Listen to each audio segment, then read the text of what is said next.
প্রথম ওয়ানডে জিতে সিরিজে লিড নিয়েছিল বাংলাদেশ। পরের ম্যাচে সুপার ওভারে হেরে যায় টাইগাররা। তবে তৃতীয় ম্যাচে পাত্তাই পেল না ওয়েস্ট ইন্ডিজ।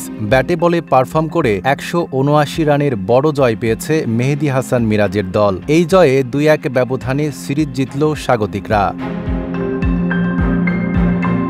মিরপুরে টস জিতে আগে ব্যাট করতে নেমে নির্ধারিত ৫০ ওভারে ৮ উইকেট হারিয়ে ২৯৬ রান সংগ্রহ করে বাংলাদেশ।